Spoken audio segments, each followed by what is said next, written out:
Every kind of anger we would ever have with God is misguided. It's a result of wrong thinking in every single case.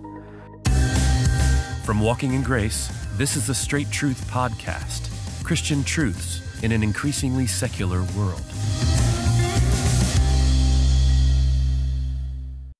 Pastor, how would you counsel someone who is dealing with anger at God? I'm thinking about a Christian here. And, maybe that would be related to somebody who's angry at God for some sort of abuse they're experiencing, maybe spousal abuse, maybe parent abuse. Obviously, these are very real things. Right. And they connect that, with what God has allowed to happen, in their lives and God's providence over all things.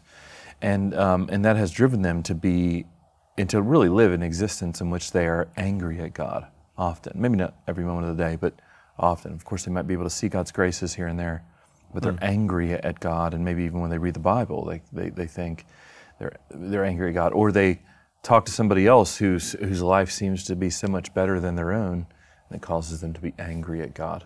Is this so I hesitate to say, is this a godly trait? Is this something expressed in the Bible? Is this something, that can be rightly focused and honest without being sinful? Yeah. I think there are questions that we can ask and attitudes that we can have that are sinful, that are just dishonoring to God and disrespectful of God. But what I do find in the Psalms especially is the pouring out of frustrations, questions, things we can't understand, things that don't seem, even in the minor prophets, sometimes you see the prophets taking issue with God over things that don't seem to make sense to them. And I've often said to people, God is not afraid of your questions, but are you willing to stick around for the answers? It's okay to ask your questions. Are you willing to hear God now about your questions? And there is nothing fruitful, godly, helpful, right about being angry with God. Every kind of anger we would ever have with God is misguided. It's a result of wrong thinking in every single case. So what we've got to understand is we're living in a fallen world, and believers, godly people, are going to feel the sad effects of man's sin in this world, in this age. There's another age coming when all things will be made right, and every injustice will be answered for, and every sin will be accounted for, either at the cross of Christ or in hell. But no sin will ever be excused or treated as if it didn't happen or as if it didn't matter. The day of perfect justice is coming, and our King, our God is King over everything. He's sovereign over everything. It is true He could stop anything He wanted to stop right now, and He allows some things to go on that grieve Him and that grieve us. But it doesn't mean He doesn't care, and it doesn't mean that He won't call people to account for it one day. And so until that day, there are certain injustices and mistreatments that we all have to live through and try to manage. And if we're willing to ask why God allows that and what is produced through it, there are answers in the Scriptures for that.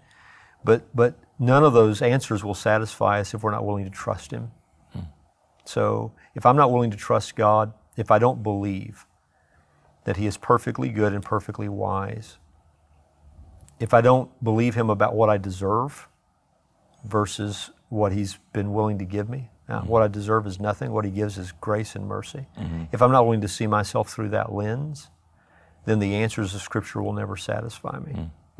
And at every point where men have taken issue with God in Scripture, they are always called upon to humble themselves and to realize that He is God and they are not, and to trust that the Judge of all the earth does what is right.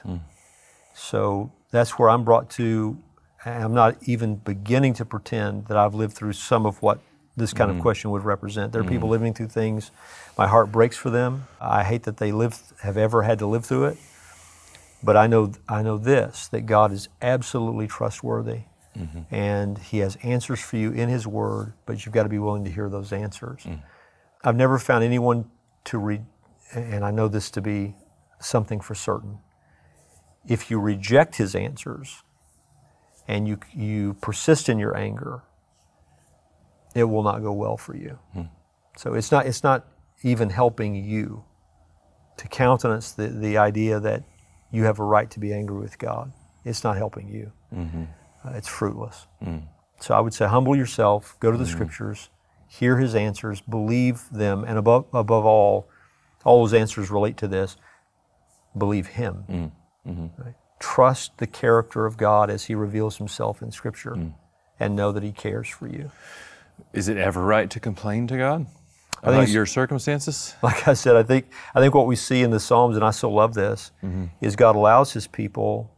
I think what we should all be, let me take a step back and say it this way, we should never be anything less than real. If things trouble us, then to whom should we go with those troubles? To whom should we go with those questions? To whom should we go with those that sense of this isn't right? Let us take our questions to the Lord. Do it reverently. Do it like Job did it. But then God answers Job out of the whirlwind and asks, "Who are you to darken counsel? Who are you to come to me with it?" I mean, God puts him in his place. So I think it's absolutely fine to pour out our heart to God, but then are we willing to hear His answers? So Psalm 73, Asaph. That's right. And he says, my feet almost slipped. I looked and I saw wicked people prospering and godly people suffering until I came to the sanctuary of God. And then I perceived their end. And so what God did with Asaph is He points his vision beyond the moment to the end. And what he sees in reality is that the wicked are standing in a very slippery place. They're about to slide into hell, whereas God's people are taken care of for forever. Think about the rich man and Lazarus. And so there's the rich man having his good things now, but one day he's in hell.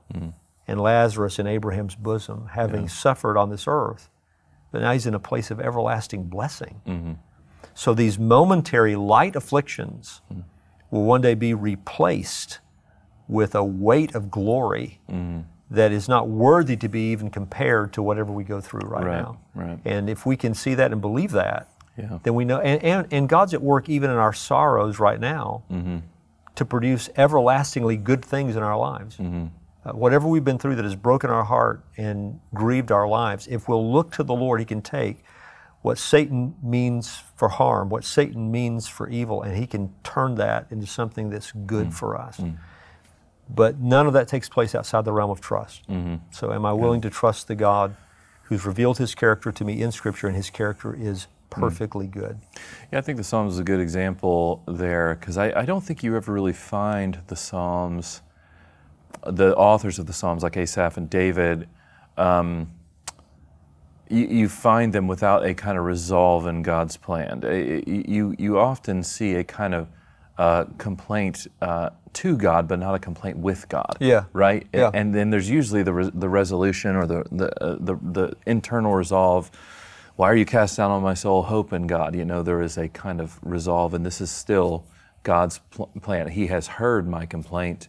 I've given voice to the fact. I've asked God, why have you hidden your face from me? And yet I will still find resolution and rest in what He has shown me to be true, in our case, in His Word, in the revealed Word. I think you could describe some of what you see as a kind of complaint with God, but it's what it's about is about who God has revealed Himself to be and what seems to be incongruity with circumstances, or even let's just take it that way. So I think about Jonah, right? I mean, that's a pouting prophet. Yes. So you can't just. I don't think we could describe Jonah as having this resolve in God. It's more like, I don't like this. But in his case, we just don't get the resolution. We don't get the resolution. We get God the final word. Right. And yet somebody wrote the book of Jonah. Which kind of hints at a final resolution after the fact. But I think about Jonah, and what's interesting about Jonah, Josh, that actually affirms what you said a moment ago. The very reason he doesn't want to go to Nineveh is he knows the character of God, right? He knows God's willingness to forgive these people. And so what seems out of order to him is that people would be forgiven. given their cruelty, given how they conquered their enemies, the Assyrian Empire and all the cruelty that went on there and all the idolatry that went on there. I don't want to see this people forgiven. I want to see them judged. It was kind of his attitude. And so what Jonah finds troubling is what he knows to be true about God, God's willingness to be merciful and forgiving, and what he tries to avoid, but he can't avoid it. And that's, I guess, the point I'm trying to make is you can't, complaining about what God chooses to do will not change what God chooses to do. Now what I've got to ask is, do I believe who he has revealed himself to be? Do I believe it to be true? It is true. So the person who will suffer by not believing it is not God. The person who will suffer by not believing it is you. So will you go to God with your hurts, with your pains, with your questions, and then hear his answers and believe him? And that's the best thing for your life, whether you can see that or know that. That's the best thing for your life, because it won't change the truth. And God always tells the truth. Thanks again for joining us for this episode of the Straight Truth Podcast. Now, Straight Truth is listener supported. So if you'd like to find out ways how you can help us to continue to produce this podcast, you can go to our website and find out ways to do that, straighttruth.net. At that website, you'll also find links to all of our previous episodes and our social media channels, so be sure to check it out. Straight Truth is a production of Walking in Grace Ministries, the preaching and teaching ministry of Pastor Richard Caldwell. For more information, go to walkingingrace.org.